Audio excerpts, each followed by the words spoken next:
What's going on, guys, and welcome to another episode of Triple Threats Podcast. I'm your host, Garrett Garcia, and welcome back to the show. Today we have a very special guest straight from Dear Evan Hansen on Broadway. Here we have Jared Goldsmith joining us today. How you doing, Jared? I'm well. How are you, Garrett? I'm doing great. So how are you keeping up during things with this whole pandemic and everything since, we're not back on Broadway? We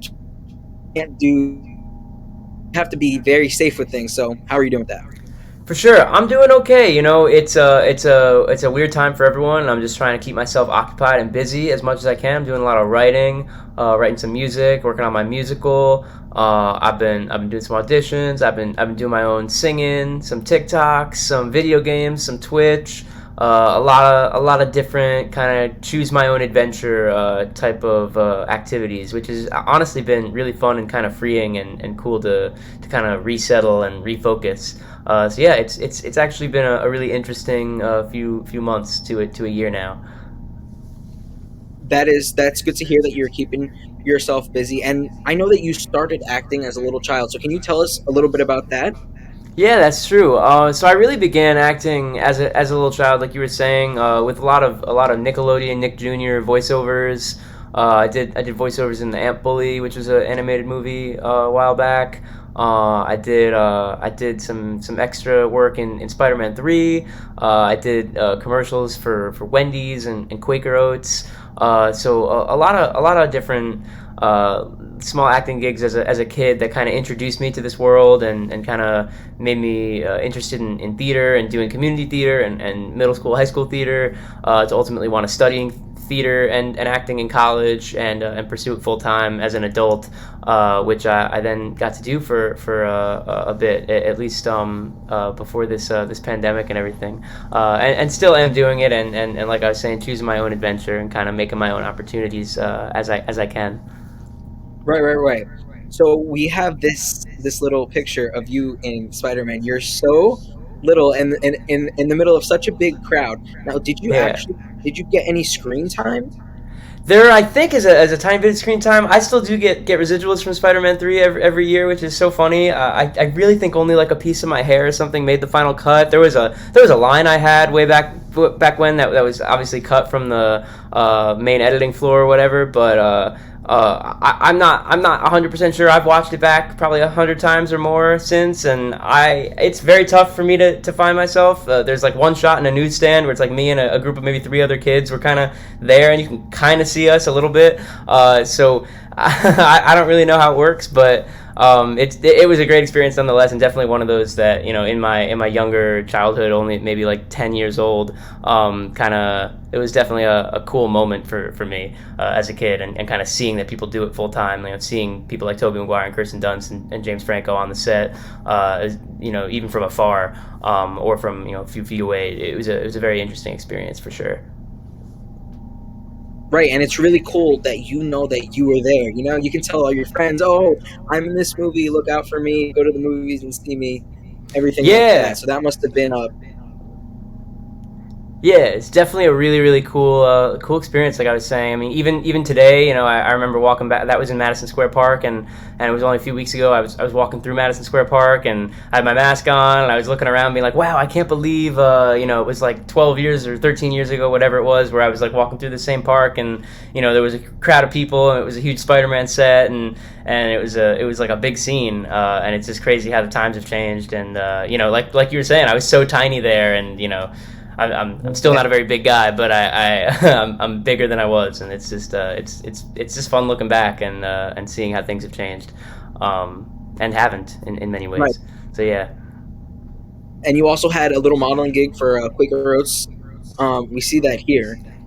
Yeah, this actually was attached to a commercial. There was a small commercial that aired with it. I don't think I had any lines in it, but it was kind of like part of their campaign for the Quaker oatmeal bars. They were pretty yummy. I remember trying them back then.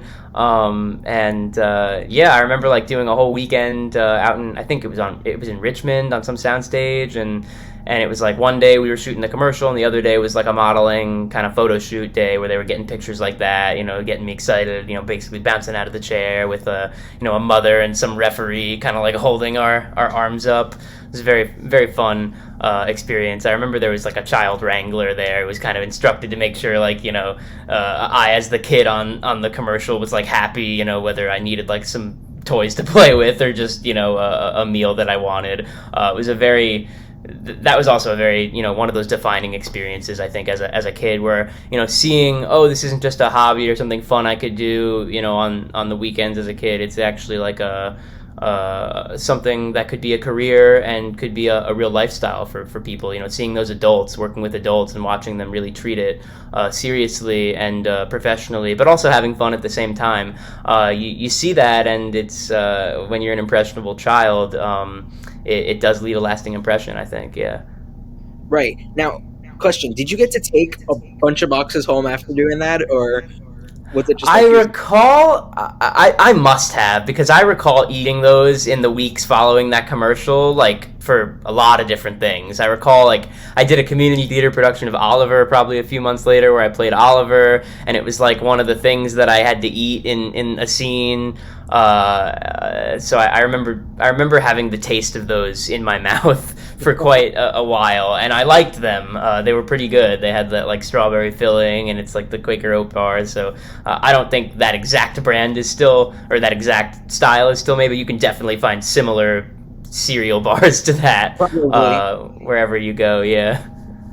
And you also did, as a young child, a commercial for Wendy's. Now, was that at an actual Wendy's, or was that like...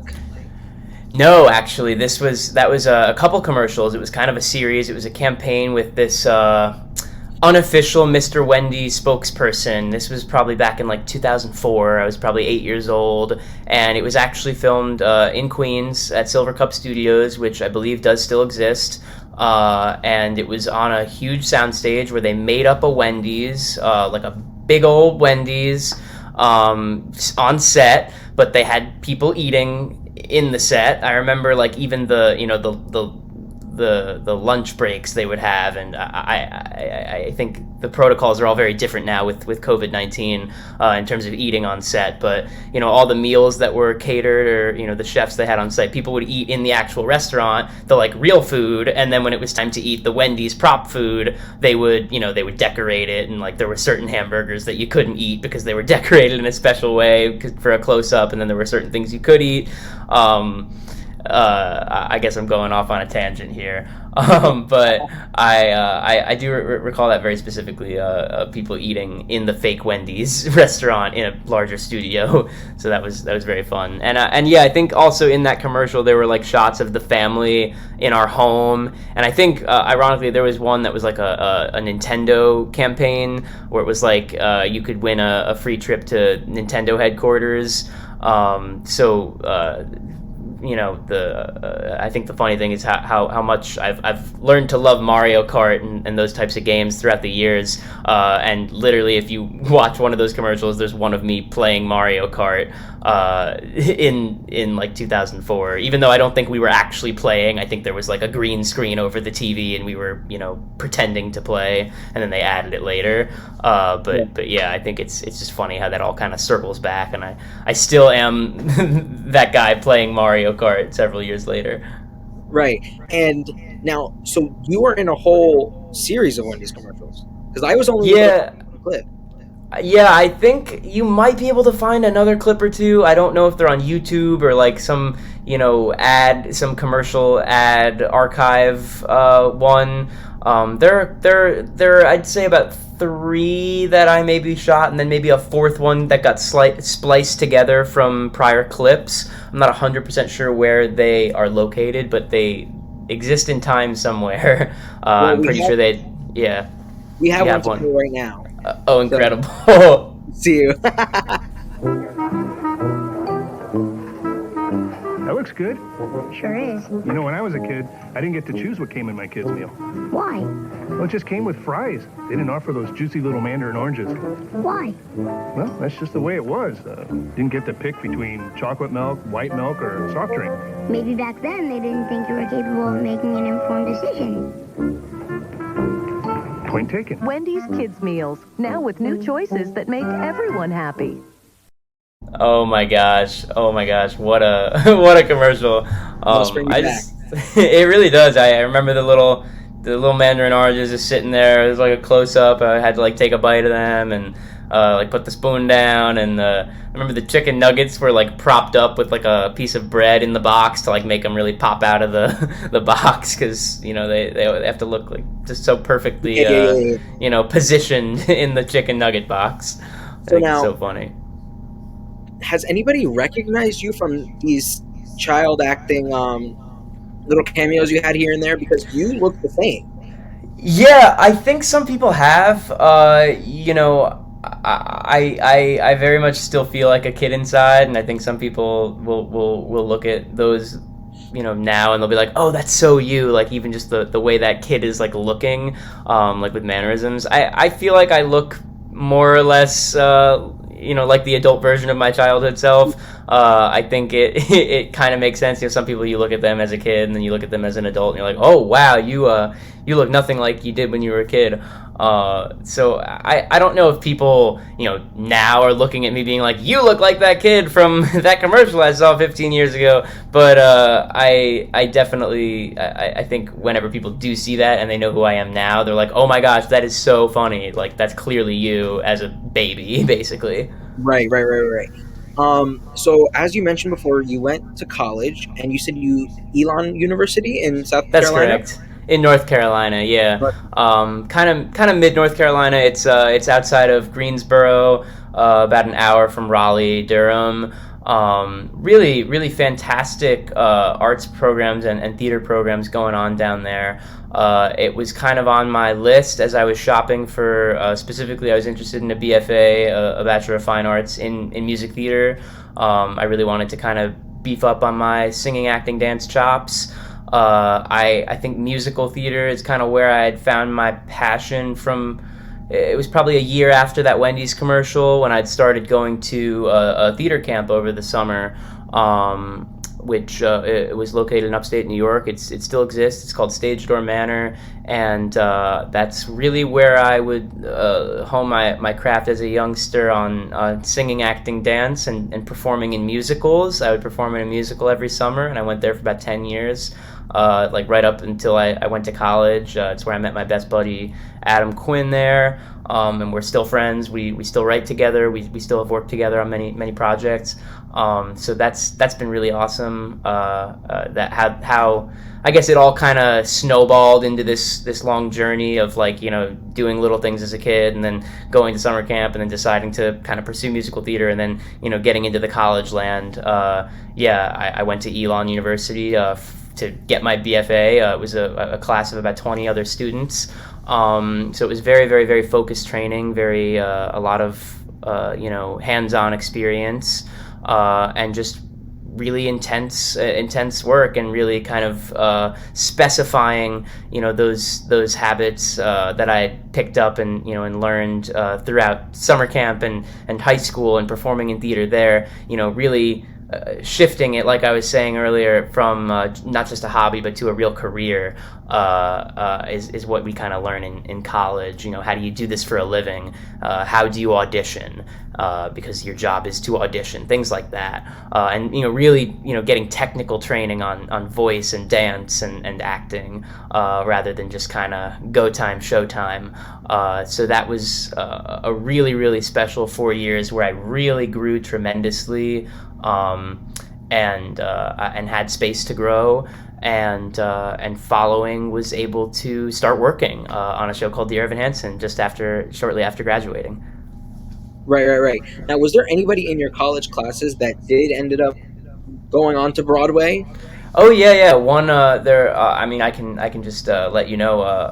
I went to school in my specific class. There was a boy named Drew who actually left early to do a Broadway musical called Holiday Inn, and was in The Prom and was in Mean Girls. Another girl in my class, English, had also left. She went on to do Mean Girls on tour. A friend of mine, Stephen Telsey, he also left to do Book of Mormon. After graduating, he was in Book of Mormon. So there were a bunch of us there. A few other folks I'm trying to think of.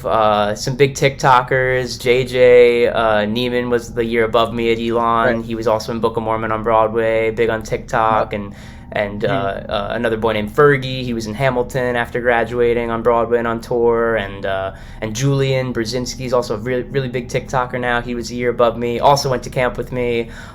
So he he also he went through this whole process, and we did summer stock together in between college years. A lot of us did that. It was common. We would do summer stock, between junior senior year of college, or between sophomore junior year, or freshman sophomore year, something like that. And then after senior year, it was kind of time to find more of those long-term jobs if you can.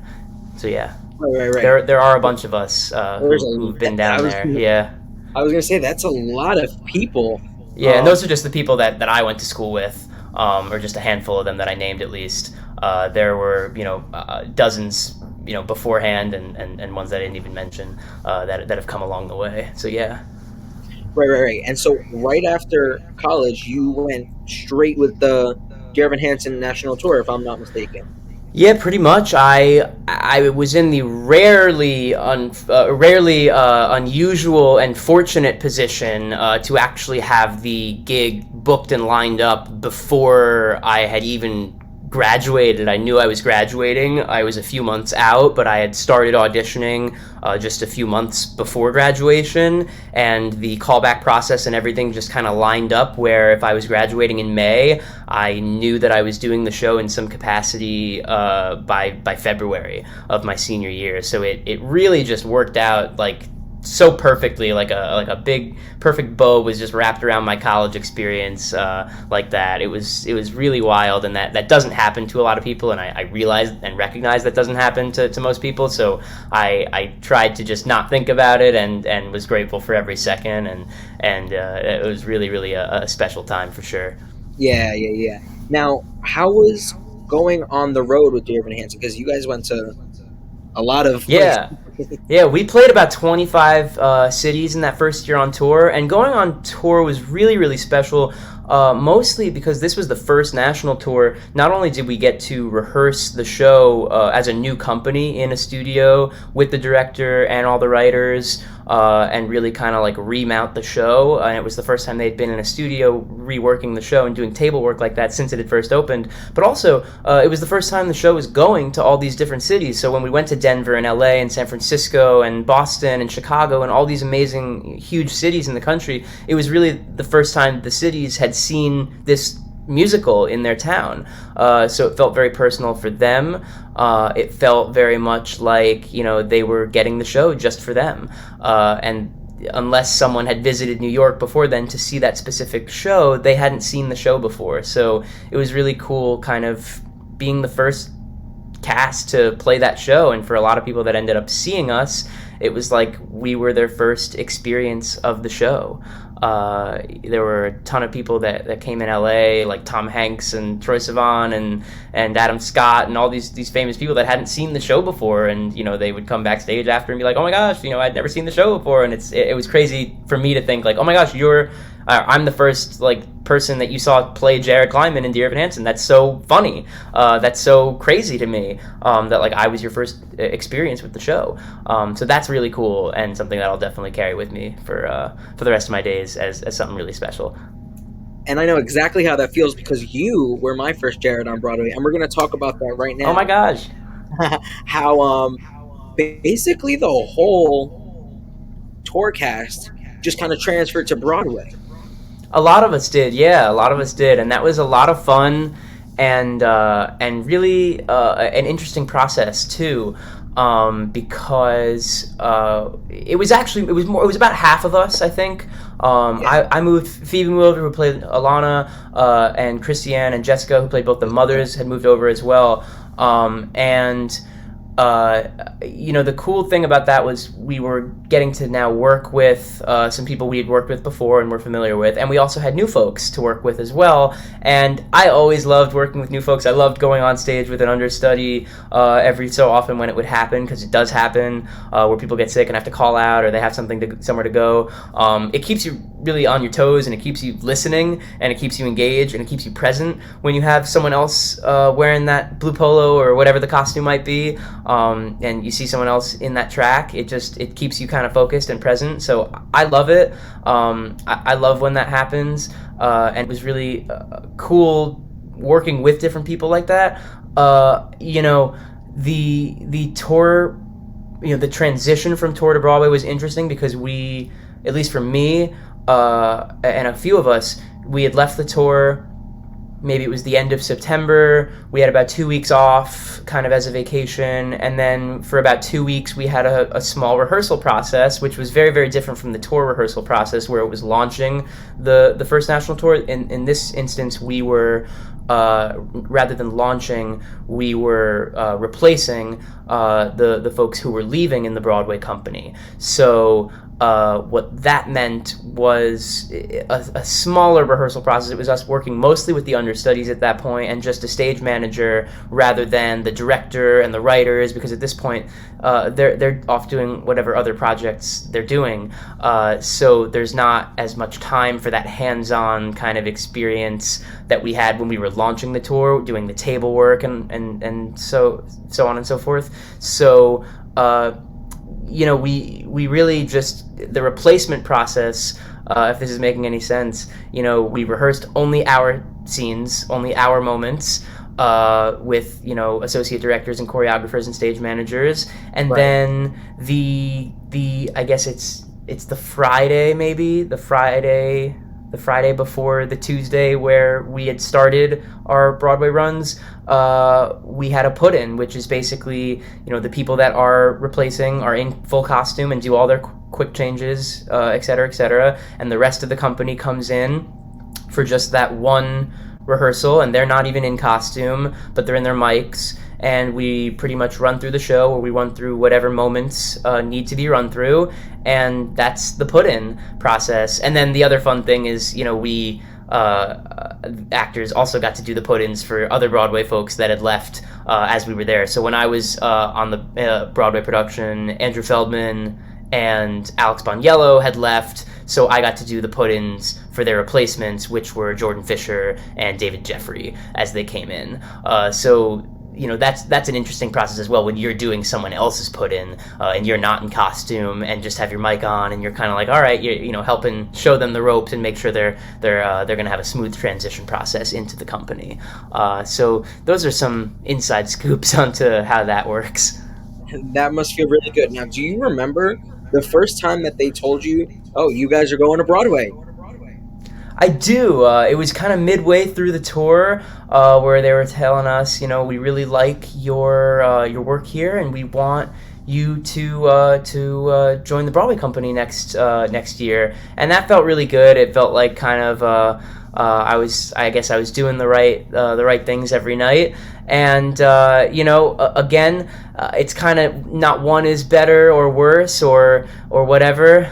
It's just it is two very different experiences. In certain ways, the tour is incredibly glamorous, getting to visit different cities and some theaters that are like humongo and have humongo dressing rooms and showers and bathrooms and like nuts. And I'm thinking of like theaters in Vegas and even in Boston and all these other cities. And then you get to these Broadway theaters and they're like teeny tiny because they were built really, really long ago, and there's like no crossover backstage. And it's just a very different experience, but they're both really incredible experiences for different reasons, for sure. I mean, the tour is unbelievable because you get to visit all these different cities, you get to try all these different foods, you get to really plop in each week or each 3 weeks or however long the run is in each city, and you kind of are the main event in town, and that's a really cool feeling too,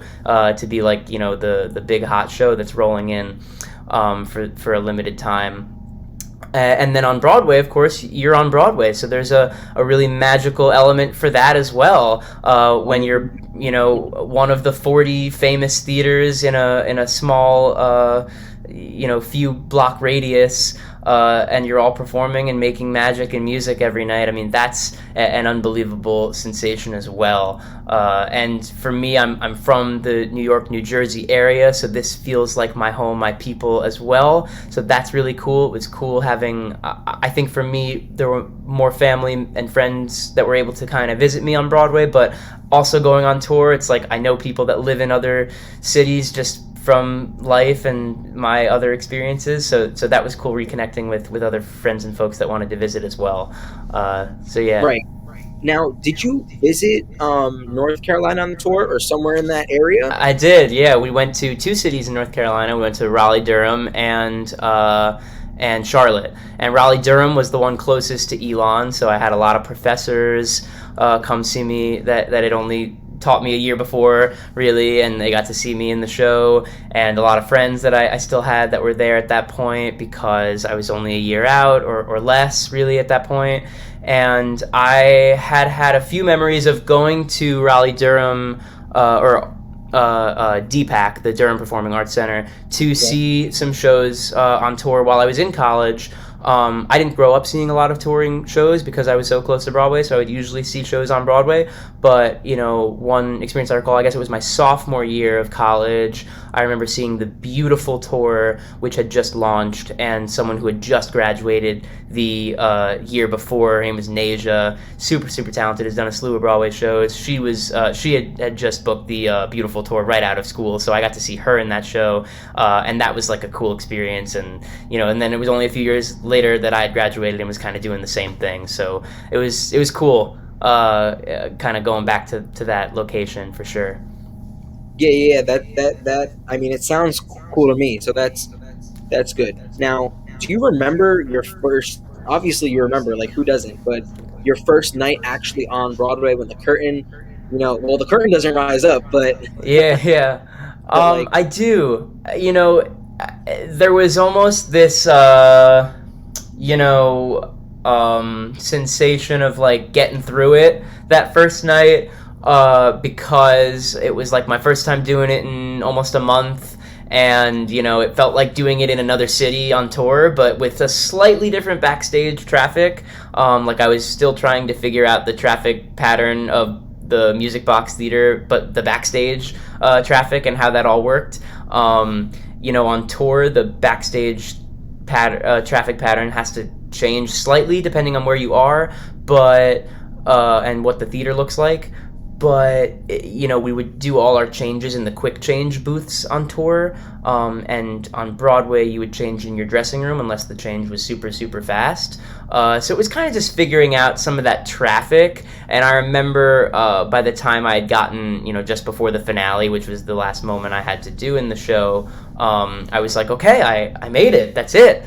And it was done like that. And I remember like going over to take my bow and being like, all right, this is my first Broadway bow. And it really just felt like doing the show again, but on another stage. And at that point I had done the show in 25 different cities, so if the 26th was back in New York City, it felt kind of just like I was coming back home and doing the show again. So it felt more or less the same. One of the other big changes I noticed about the Broadway company was just the stage is raked, meaning it's elevated slightly so that the projections that are lit up on the floor are a little more visible for the audience, because the show does have some really cool projections, and on tour they just don't do that because A, it's a little too difficult to travel, and B, the sightlines in those larger theaters are good enough anyway where you can see the floor projections.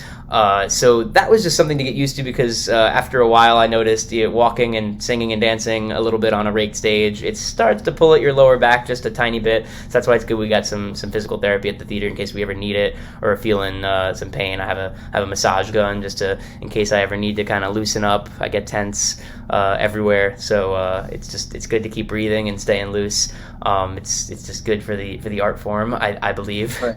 Yeah. So do you have everything set for when it is time to go back to Broadway, or do you think that you're going to need some extra rehearsal? Yeah, it's a yes and no. In some ways, I feel like I still know the show off the top of my head, but in other ways, it's like, oh, it's almost been a year, and I think there has been a lot of discussion amongst all Broadway producers and the Broadway League at large that shows will just have to simply re-rehearse and re-tech the shows because they don't really design these shows to just shut down for months and months on end. I think the last thing anyone wants is the dragon at Wicked or the chandelier at Phantom of the Opera actually falling down.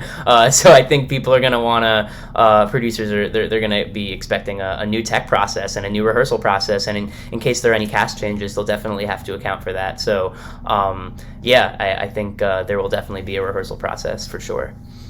Right.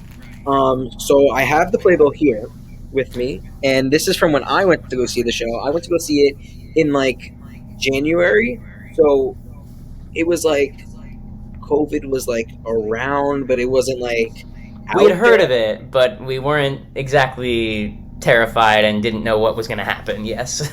Exactly, like stage doors were still happening, and I think it was around this time, like March, where we started to do the whole fist pumping thing and like stuff like that. But yeah, I remember meeting you at the stage door.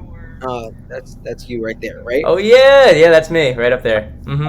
So did your autograph change at all from when you first started to this point? Because that's a great question. You have to do it so many times that it's like, I'm curious, does it change? Yeah, I think eventually, when I really started feeling it was twice a season, twice a year for Broadway Cares, they would have these large, Broadway Cares. I don't even know how to call it, but we would have cast signing parties at the show where we'd bring in a bunch of pizza, and it would be usually between a 2-show day, and we'd bring a bunch of posters and playbills and whatever memorabilia, and everyone just signs 100 playbills, 100 posters, or whatever it is. It's some crazy amount, and then we sell them, and then all the proceeds go directly toward Broadway Cares Equity Fights AIDS, which is a huge organization amongst the Broadway community. So during that time is when I think I probably realized, like, okay, maybe I don't have time to write JAREDGOLD, and kind of made it more of a JG for that. Though I don't really endorse checks like that. I feel like that's my stage door autograph or whatever, to keep it simple and somewhat personalized. But I do recall one of my friends looking at me, before I left for the tour, being like, hey, before you end up signing hundreds of autographs on tour this year, you might want to figure out what your signature is going to be, so that you can make it quick and easy, especially when you do those stage door lines. And little did we know that the stage door lines are so not a thing right now, and I don't know if they will be in the future. That's crazy, because I have literally pictures and pictures of stage door experiences, and those are that's like it's so fun to just have conversations with people, meet different people, and I know it's exhausting, especially for you guys. You just did a whole show, but did you do stage door often?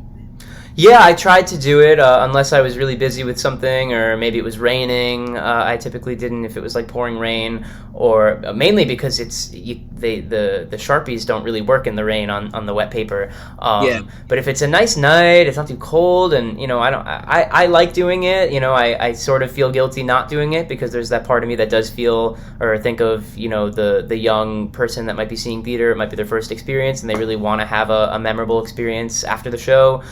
It's true, it's not really the actor's job to do that, but I personally don't really have an issue with it. Again, I was probably the type of person that was bringing my own Sharpie and had hand sanitizer anyway, even before all this COVID stuff had happened. So yeah, I don't know, I think there's some joy doing it, and especially when you get caught in the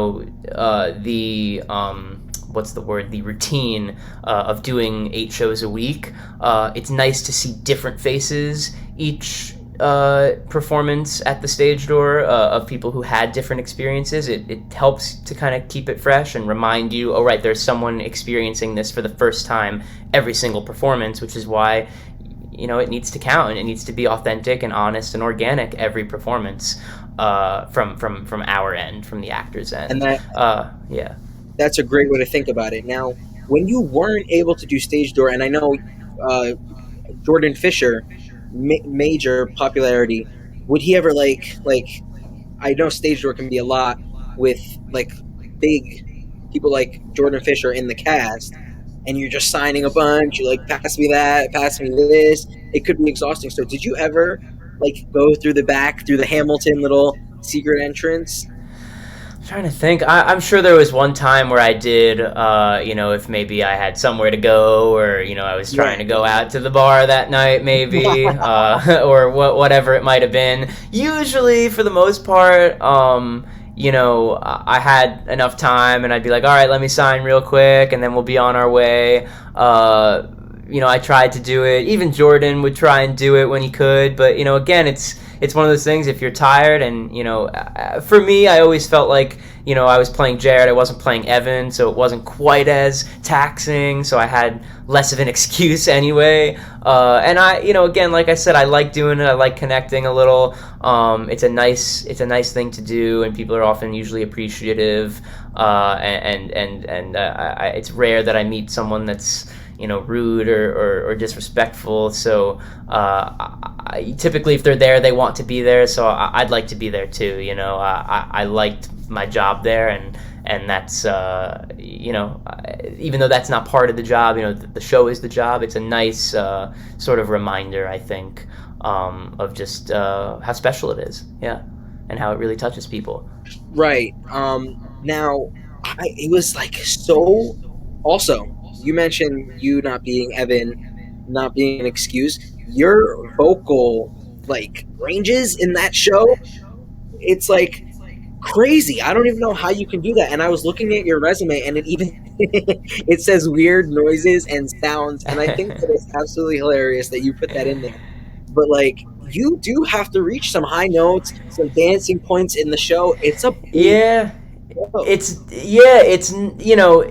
Jared, I think, compared to Evan, is a bit of a princess track, in that he's doing less, he sings less, he's on stage less, but the reality is he does sing as high, and he has to sing as well as Evan. It's why so many of the understudies will understudy Evan, Connor, and Jared, and they basically have to know the entire show, and they have to be really good singers, and they have to sing really high up. I think that's absolutely the hardest track. I never had to do it, thankfully. I think it's very tough. When you're at the drop of a hat, you could have to play Evan, Connor, or Jared.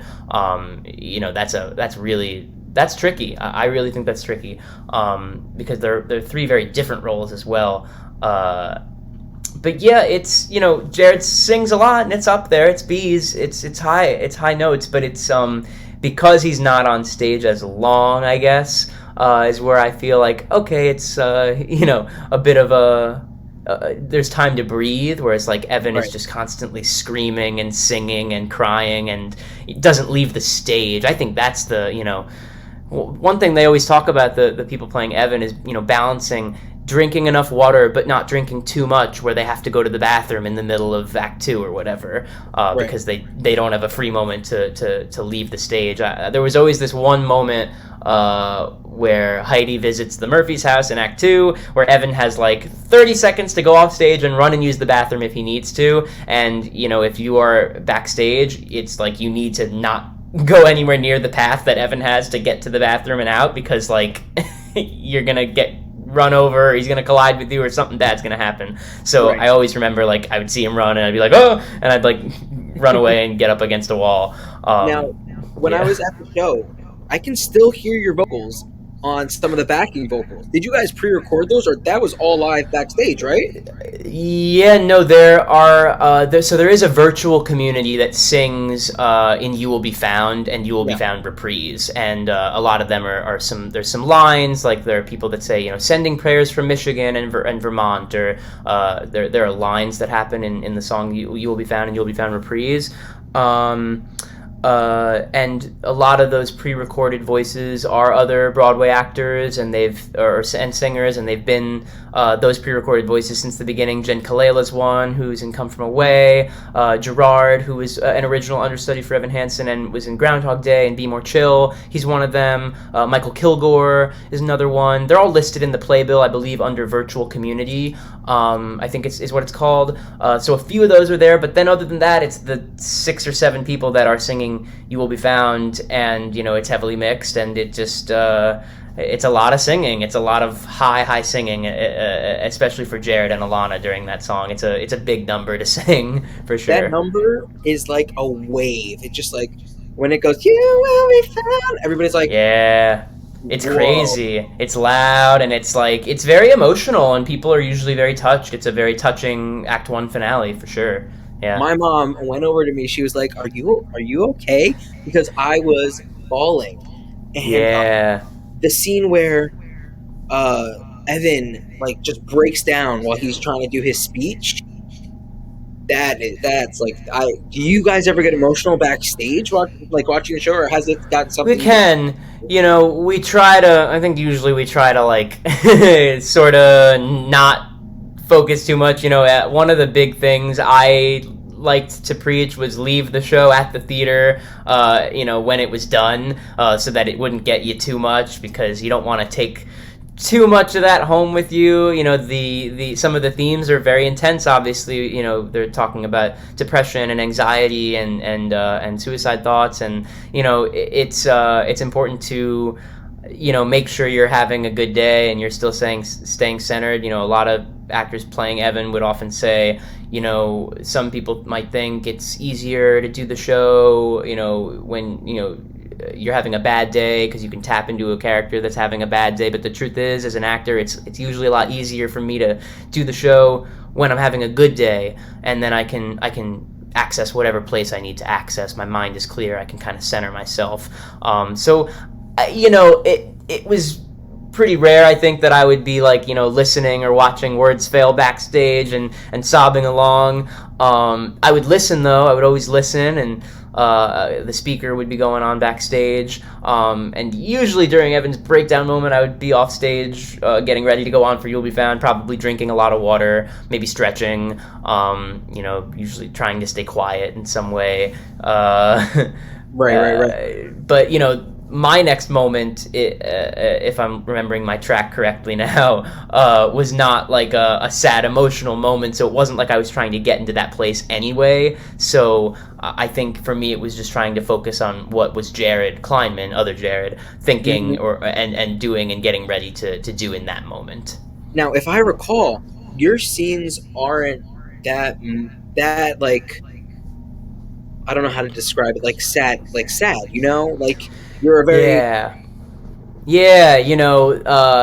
if Jared is similar to Evan in his loneliness, he certainly copes in different ways. He copes and kind of masks with humor, and that's sort of how he deals with his version of loneliness, I suppose. But yeah, he is definitely the comic relief of the show. He provides that comic relief, which I think is really important and necessary, especially when you have a show that is sad, and it can make an audience member tear up in the Act 1 finale or Act 2 finale.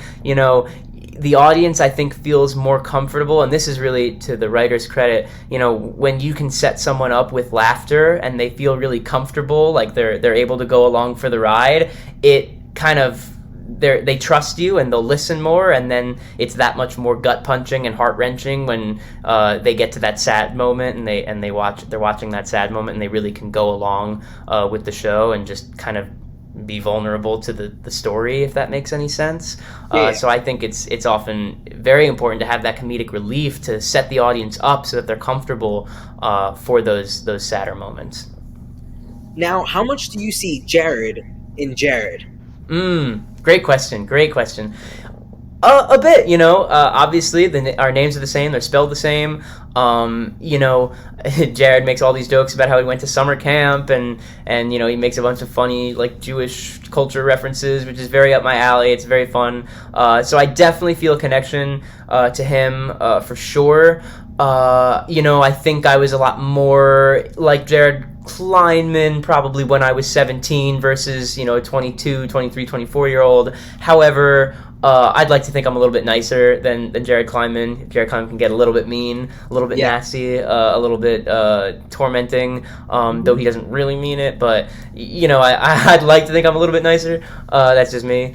And his character coping as well. Yes, totally. It's attitude and everything. Yeah. The playful bully, and I think bully might even be a harsh word. Yeah. But yeah, playful teasing. The one person he feels he can kind of pick on because there's no one else, or he'll get picked on himself. I guess. So I definitely found some similarities for sure, but again, tried to separate and differentiate, who is Jared 1 and 2, and definitely know when I'm stepping into the life of another character, because, like I was saying, it's best to not bring too much of the show home with you, and I think we all carry that with us. We're human beings. Any actor is still a human being anyway, so obviously it's personal, it's personalized, and that personality is what makes it powerful and fun to watch with any performance. But yeah.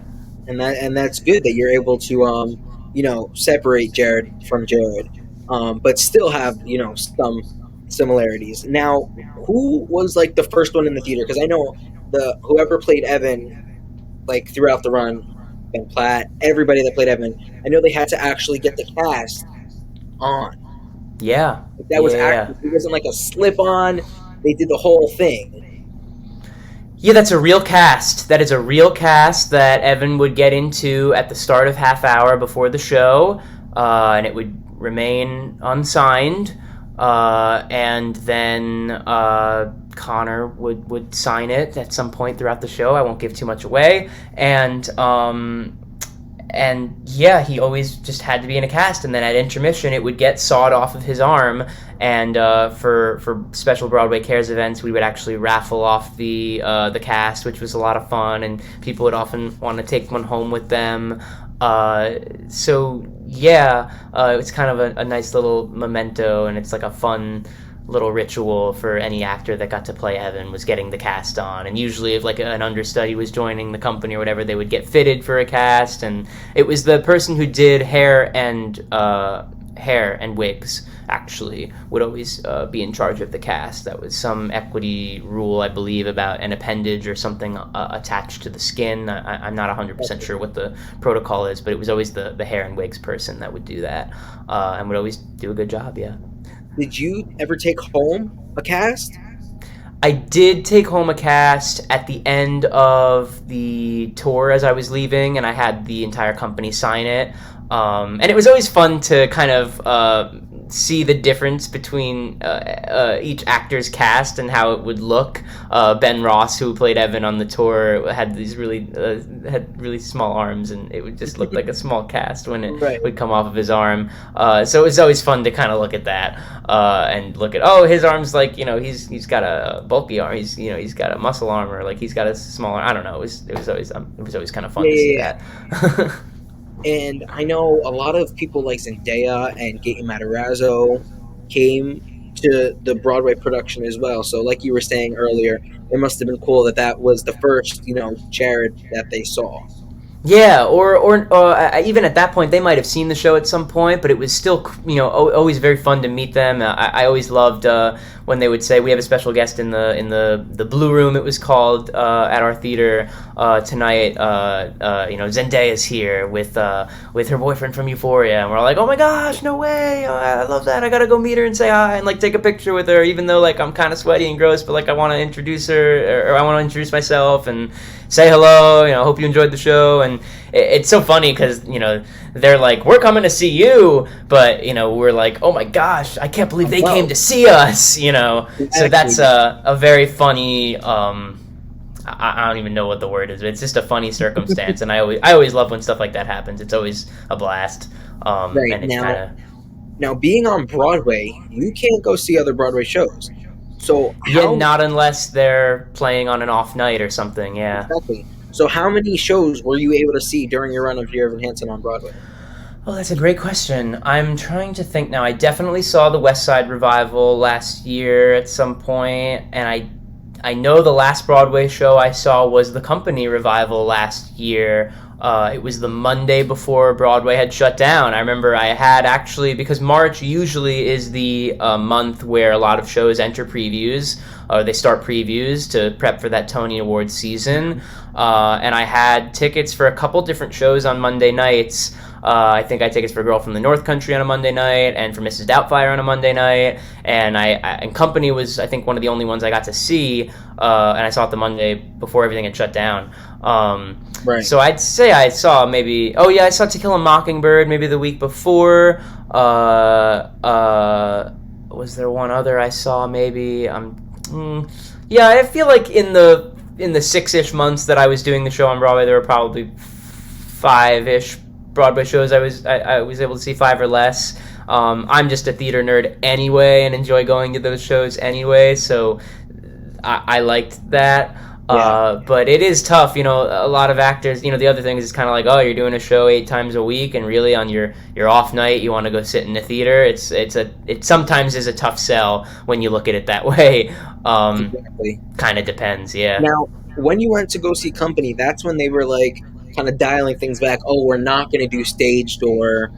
Yeah, I think actually at that point the stage door was still a thing, but guests backstage had officially been canceled, so to speak. They were not allowing backstage guests. And I don't think the stage door actually got canceled until maybe the night or 2 nights before it had all shut down.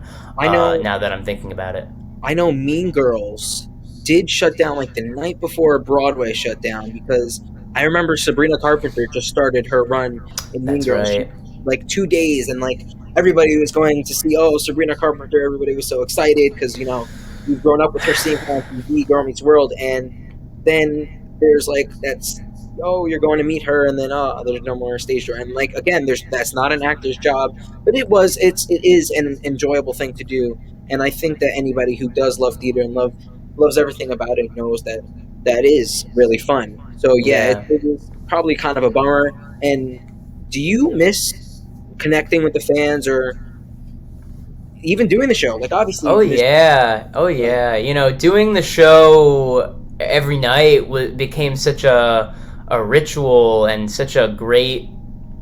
Yeah, it was just it was always a great way to end my day, even if I didn't do anything really that day other than kind of rest up from the night before. If that was the only thing I'd done that day, it was always the highlight of my day. It really always was. So I definitely miss doing the show. I miss people seeing the show and experiencing it. I think a lot of people needed it and probably still could use it during this difficult time, even though we're talking about 2 completely different tough circumstances.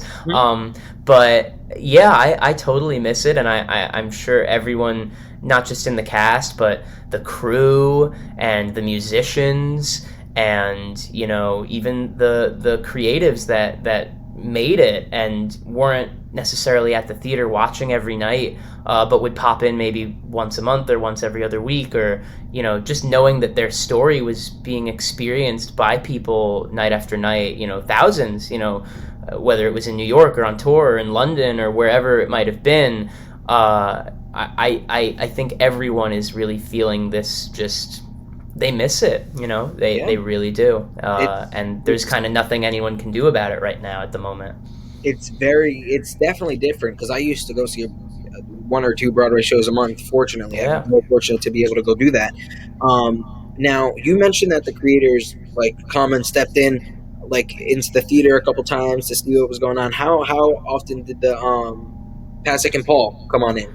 When they were available, they, after Evan Hansen, obviously they began getting very busy, whether it was writing music for Aladdin or, writing music for The Greatest Showman or other movies, film and TV opportunities, obviously lots of opportunities, which is amazing for them. But, typically, definitely when there was a put in, especially for Evan, like when Jordan was was stepping in, was replacing Andrew Feldman, it all the creatives really came back. The choreographer and Pasek and Paul and Stephen Levinson, the book writer, and Michael Greif, our director.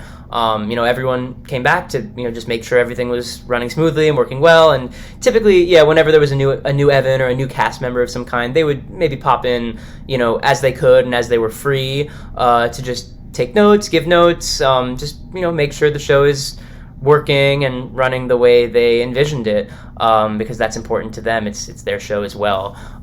So mostly when there's a new Evan, it's when I think it's like all eyes kind of are on. Even Alex Lacamoire, he comes back, who does arrangements and vocal arrangements and orchestrations, musical genius.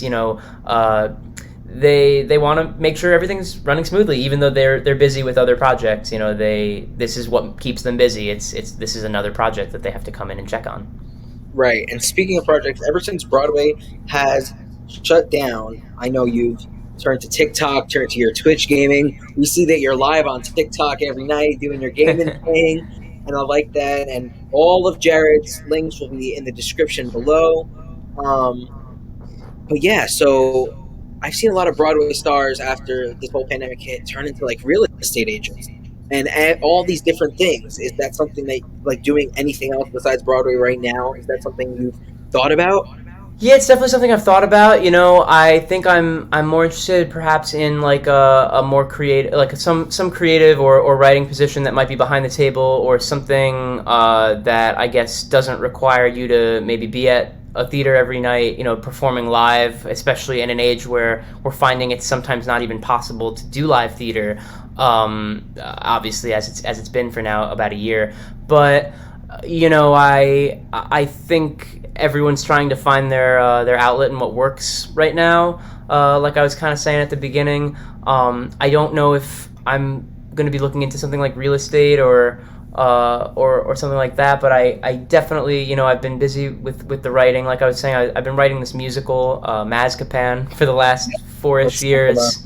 Yeah. And my buddy Adam, who I had mentioned earlier, we'd met at summer camp, and he actually was one of the associate directors on Dear Evan Hansen since it had started off Broadway, and that was a very funny coincidence as well, just in that we got to work on that show together a little bit.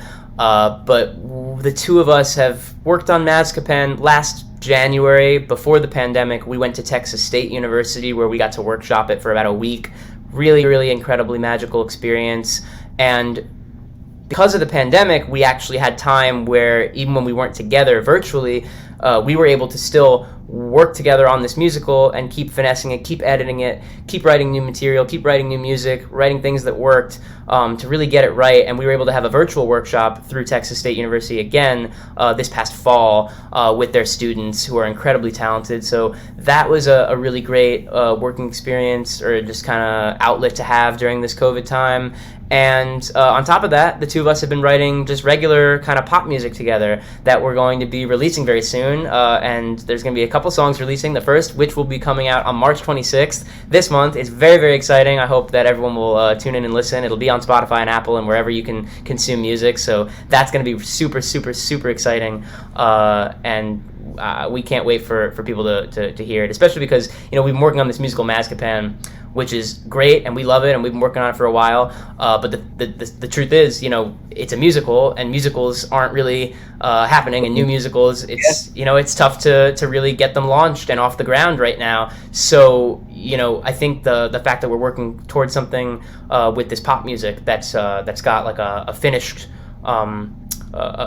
date kind of on the line, and we'll actually have a finished product to show people, is really exciting for both of us as collaborators and writers together. Yeah. Now, can you tell us a little bit more about the musical? Because when I feel like when people take a first look at it, like, the name is so unique, and like the song, like the title's Peanut Butter and Jelly. I believe that was that. Yeah, I think that's one of the songs. Yeah, correct. Yeah.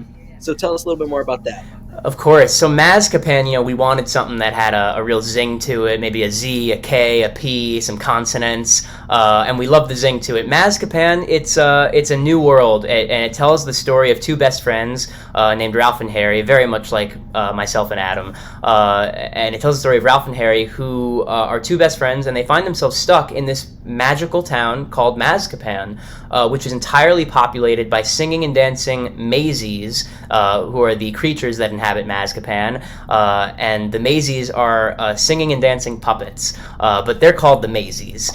And the Mazies look at Ralph and Harry, these two humans that have arrived in their town called Mazcapan, and they say, "Oh my gosh, you don't look like us. And you must be the Messiah of Mazcapan, and you've come here to save our town from the horrible drought that was cursed upon us years ago, and you're going to bring rain back to the town of Mazcapan, and you're going to make it rain, and you are the Messiah of Mazcapan." And now Ralph and Harry have to assume the role of the Messiah of Mazcapan and promise to bring the rain. And that's kind of the basic setup. Along the way, they meet a bunch of fun characters, such as the Mysterio of Mazcapan, who's the wise, learned keeper of magic, and she believes that Ralph and Harry are exactly who they say they are and will restore rain to the town. They meet the Minister of Mazcapan, who is evil and sinister and believes the two are imposters and they're not who they say they are. And the Minister has a daughter named Brooke who takes a liking to Harry. It's we play into all these classical musical theater tropes. We love it dearly. I could go on and on, but I'll try not to give too much away. Right. But yeah, that's a bit on Mazcapan. No, but it definitely does sound awesome. Great concept, and it's so good that you guys are able to, develop it more and more throughout this time to, keep you guys busy. But Yeah. so you've also turned to TikTok, posting a lot of TikTok. You have over 400K followers on TikTok. Yeah. Million views. You hit the fan with your lemonade video, which I think everybody has seen. Yeah, it's so funny. I mean, it's something that really came out of, again, this kind of boredom and state of like, maybe I'll turn it on. I think I first officially downloaded the app and started posting on it sometime in March of last year, so I guess it's been about a year.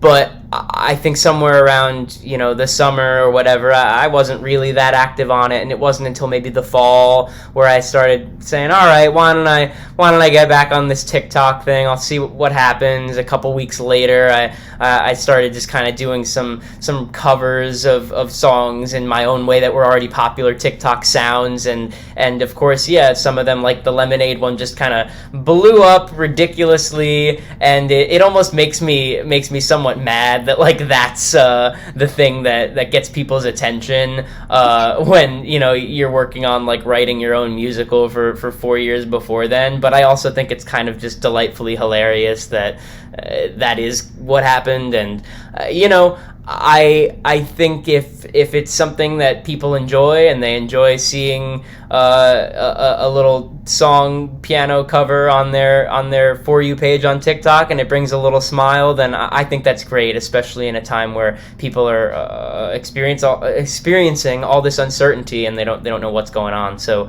you know what, I think it's all good, and it's great and it's fun, and it's TikTok. It's a wild algorithm and a wild app that no one quite knows what's going on, and there's still this giddiness of like, oh, I could blow up, and this video could blow up, and it's wild. It's really wild.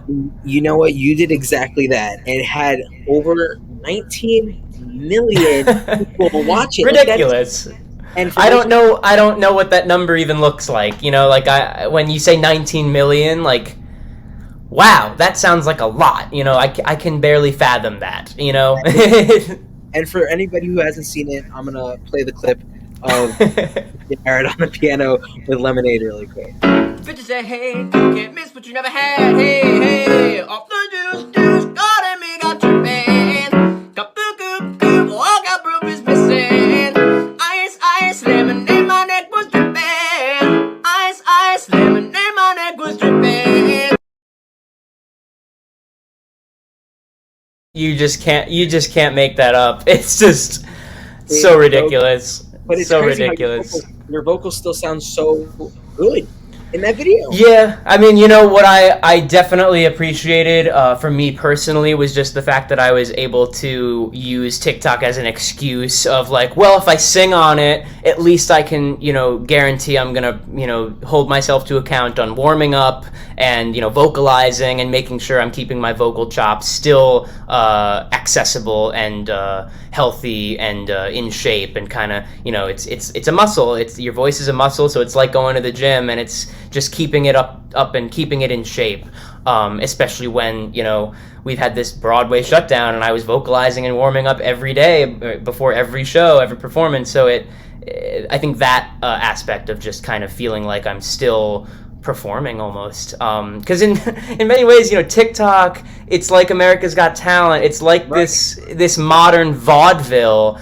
on everyone's phones, on their screens. It's the most watched screen I'm sure people are looking at all day. It's their iPhones, I mean, everybody's seen your face, so I mean that must right. be good, because you popped up on everybody's For You page.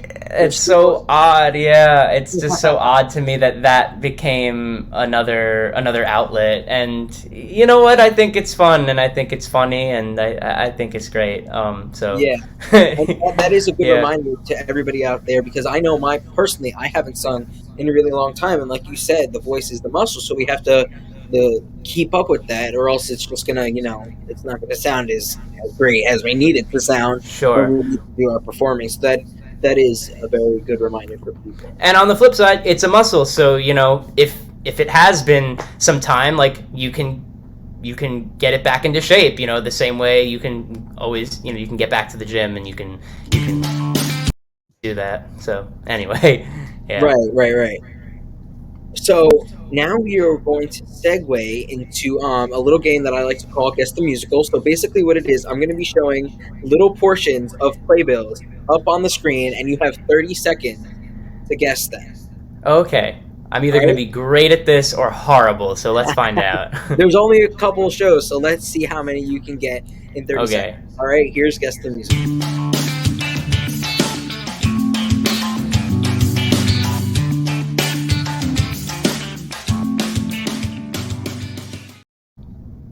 All right, here we go. 30 seconds is going up on the clock. Here is your first image.